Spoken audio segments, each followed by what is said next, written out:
Assalamualaikum warahmatullahi wabarakatuh. Halo semuanya, perkenalkan kami dari kelompok 4. Kami di sini akan mengangkat isu penghapusan skripsi di dunia pendidikan perkuliahan. Kami di sini terdiri dari 5 orang. Yang pertama, Dewa Astuti, Muhammad Nudat Ansori, Risma Petrolin, Silvana Jipa, dan saya Ajripan Alpariji. Selamat menyaksikan.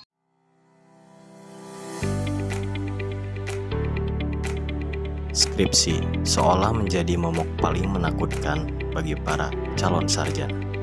Dewasa ini, banyak mahasiswa terkurung di kampus sebagai mahasiswa abadi karena kendala pembuatan skripsi.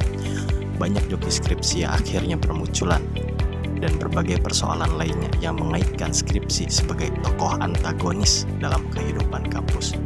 Bukan sebagai pembelaan terhadap beberapa alasan yang sebelumnya, namun kali ini kita akan mencoba untuk menguraikan benang kusut pro dan kontra mengenai penghapusan kewajiban pembuatan skripsi yang muncul secara mengejutkan dan tentunya membahagiakan sebagian besar mahasiswa. Menteri Pendidikan Kebudayaan, Riset dan Teknologi Nadiem Anwar Makarim mengeluarkan aturan revolusioner, yakni Peraturan Menteri Pendidikan Nomor 53 Tahun 2023. Syarat kelulusan mahasiswa S1 dan D4 tak lagi diwajibkan menyusun skripsi. Namun, lulusan S2 dan S3 akan tetap diwajibkan menyelesaikan tugas akhir seperti tesis atau proyek.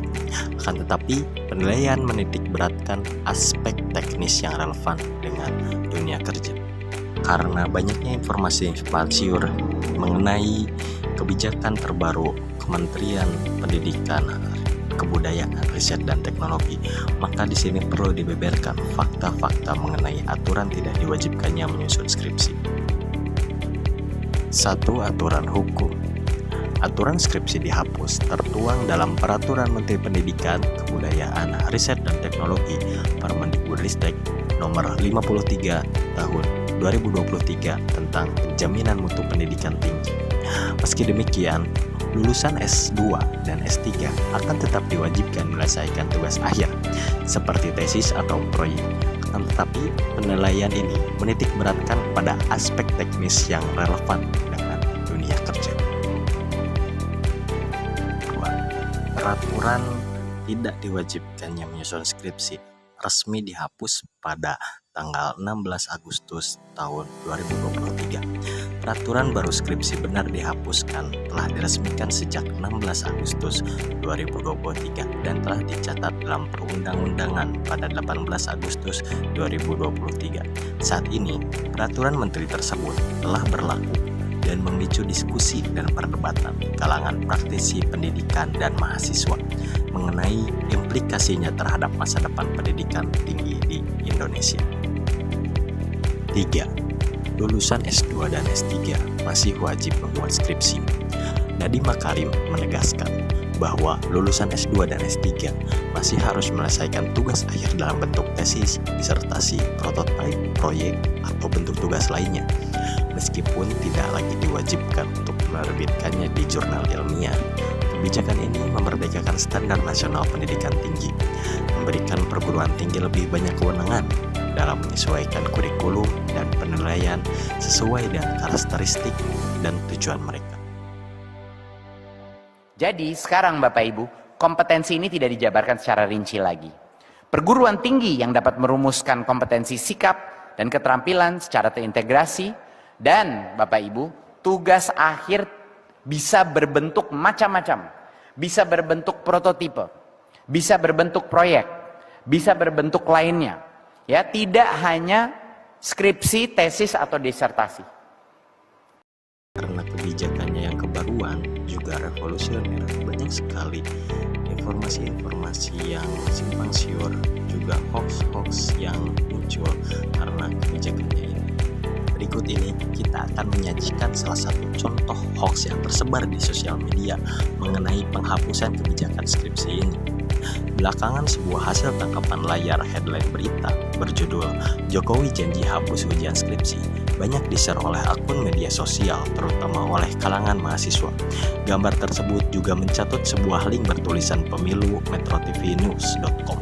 Faktanya, Setelah dilakukan penelusuran pada link resmi metrotv.com, tidak ditemukan satupun judul berita bagaimana yang tertera dalam gambar tersebut, dan juga tidak ditemukan satupun media kredibel lain yang merilis berita dengan judul yang sama. Maka dapat dipastikan bahwa gambar tersebut hanyalah hasil editan atau suntingan. Karena kebijakannya ini, muncul pro dan kontra terkait kebijakan penghapusan skripsi di kalangan mahasiswa maupun akademisi. Berikut beberapa pro dan kontra mengenai kebijakan penghapusan skripsi. Pertama, pro. 1. Mengurangi beban mahasiswa dalam menyelesaikan studinya. Pengamat pendidikan Palembang, Lukman Haris menilai, kebijakan Menteri Pendidikan, Kebudayaan, Riset dan Teknologi Nadiem Makarim menghapus skripsi dan diganti dengan tugas akhir sangat baik bagi perguruan tinggi dan mahasiswa. Saya setuju persyaratan lulus mahasiswa wajib membuat skripsi dihapus dan diganti tugas akhir karena bisa mengurangi beban mahasiswa dalam menyelesaikan studinya, kata Lukman Haris di Palembang, Sumatera Selatan, Jumat. Menurut dia, kebijakan tersebut merupakan ketepatan kurikulum merdeka yang salah satu isinya perguruan tinggi boleh menetapkan tugas akhir sebagai pengganti skripsi untuk syarat kelulusan mahasiswa.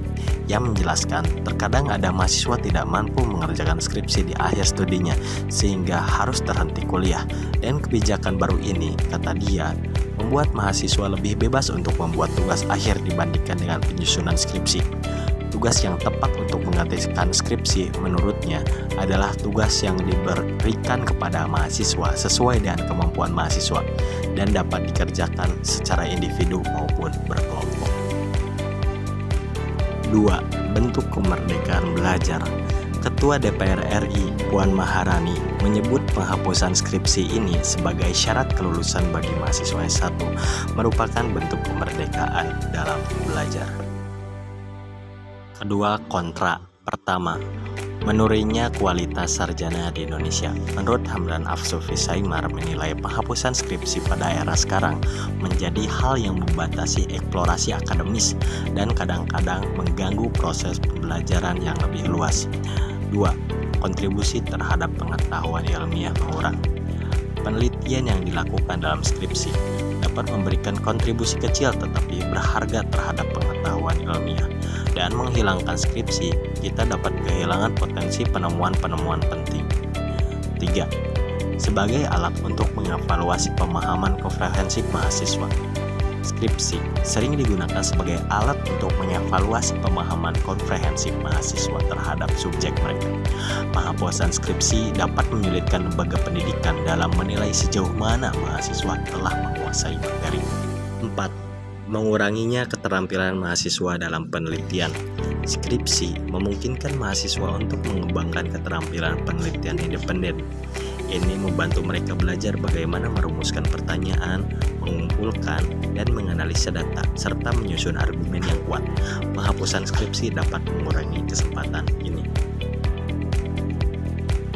Lalu, apa sih hubungannya dengan etika digital?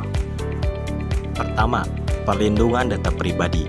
Etika digital mencakup perlindungan data pribadi dan informasi yang sensitif.